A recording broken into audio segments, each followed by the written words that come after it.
Anywho, so that was like crazy. Then the dude I was seeing at the time, when we broke up, he immediately like got on some reality show playing some girl's boyfriend, but then trying to holler at me like to try and get back with me. And I was like, explain this to me. You on TV right now, being somebody man, while you here in real life trying to be with me. How'd that work? Like, you're not acting, because it's reality TV, so people actually think that you're this girl's man. How does it work? Anywho. So,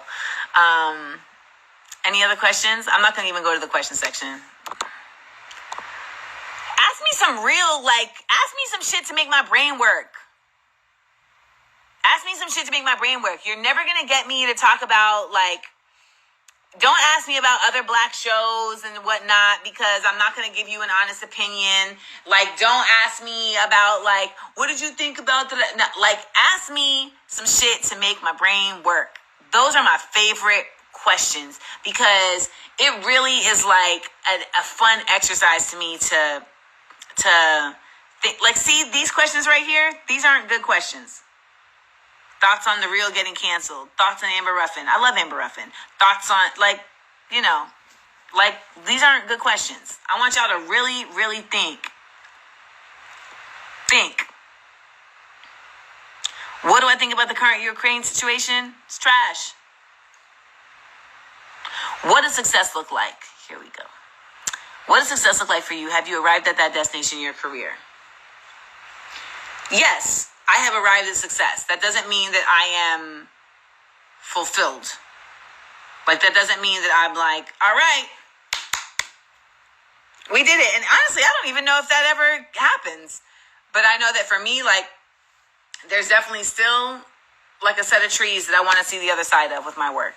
So that's not like done yet. How did you get so damn intelligent? Well, thank you. By doing a lot of listening. That's how. By doing a lot of listening, and by being willing to not know.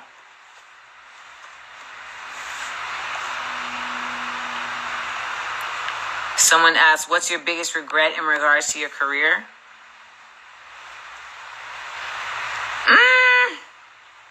I regret not doing more to create a relationship with HBO while I was doing Insecure. But I just don't, sometimes I feel like my business savvy just don't be happening. And so then you try and get people in place to do that business savvy, and those people at the time, like, they were trash.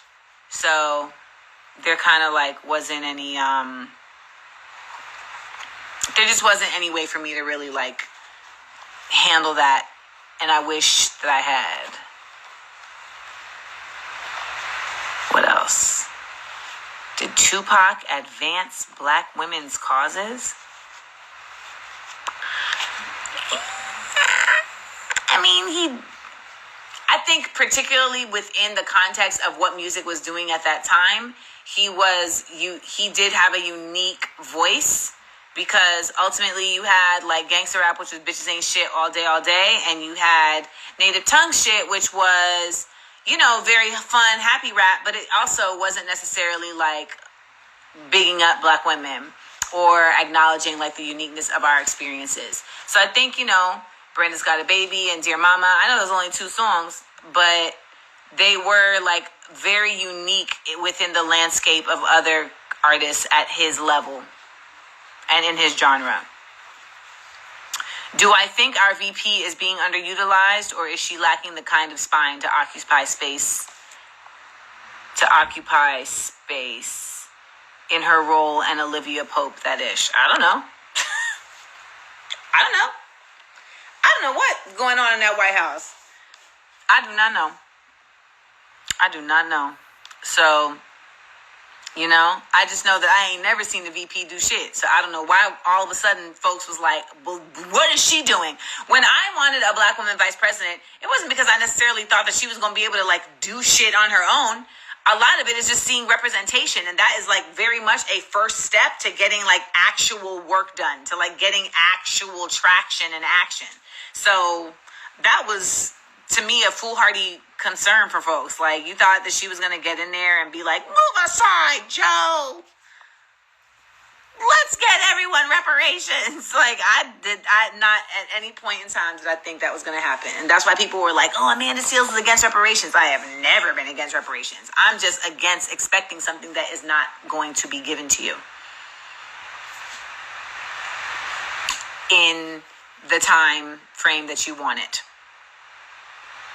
That's what I don't like doing.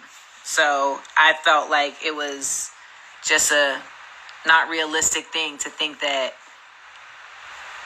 we were going to get reparations right now, because these Democrats do not think in terms of black folks in a real way. They think in terms of black folks to get votes, but they don't think in terms of black folks when it comes to policy in a real way. I mean, we're seeing that in real time. And I know some people are like, we already knew that. Good for fucking you. But ultimately, we needed to get Trump out.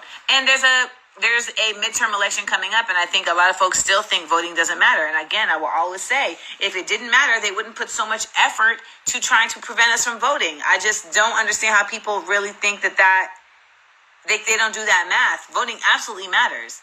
Like, within the structure of the society that we live in here in America, voting absolutely matters.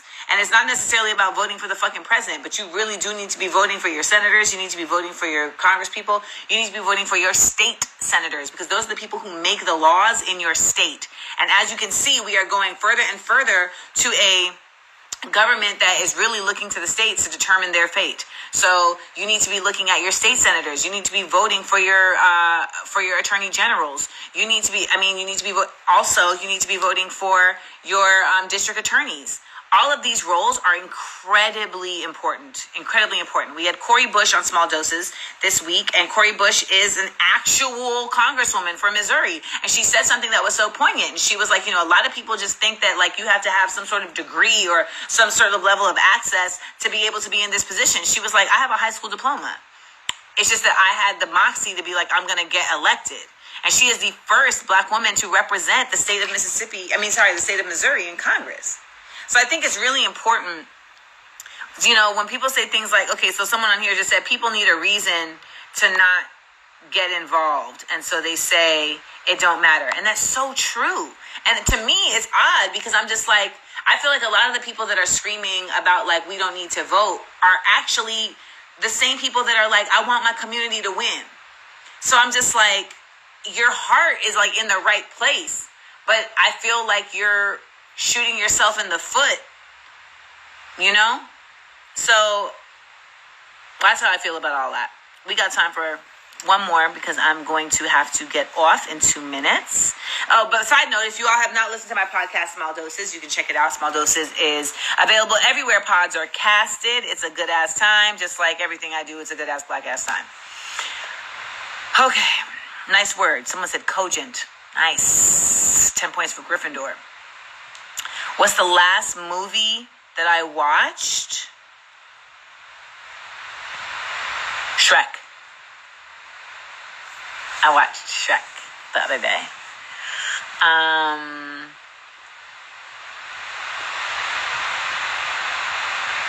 Have I ever considered getting into politics? No. I don't have any desire to get into politics. I am not interested in doing that dance. So I have no desire to get into politics. Bucket list for Small Doses for my podcast. I would love to have Tarana Burke on my podcast. I would love to have Malcolm Gladwell on my podcast. I'd love to have Trevor Noah on my podcast. I would love to have Iman on my podcast. I would love to have Brian Kugler on my podcast. I would love to have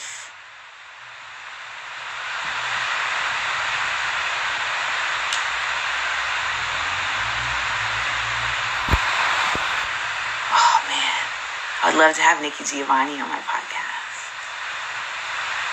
But I feel like every time I've met Nikki Giovanni, I feel like she don't really fuck with my vibe. If I'm being honest. But I love her anyway. But I feel like she be looking at me like, you loud. I love her anyway. Oh, I love Nikki. My favorite Nikki poem is a poem called For Sandra. And that's that. So for all of you all, thank you for joining us right here. I love getting on live and talking to y'all. We have a Smart, Funny, and Black show coming up in an hour. I got to get off and do this sound check with our guests, Novi Brown and I keep saying Amber P. Riley because you know Raven Good with Amber P. Riley. They look so much alike. They did a damn single black female movie. All right, no. Our guest tonight are Raven Goodwin and Novi Brown. It's going to be a good-ass, black-ass time. Please join us 6 p.m. at YouTube Smart, Funny, and Black. Don't forget to also subscribe to our Patreon, Smart, Funny, and Black. And don't forget to become a part of our cheer squad and go to my link in bio right here and sign up so you can be on the show tonight and join us. Everybody have a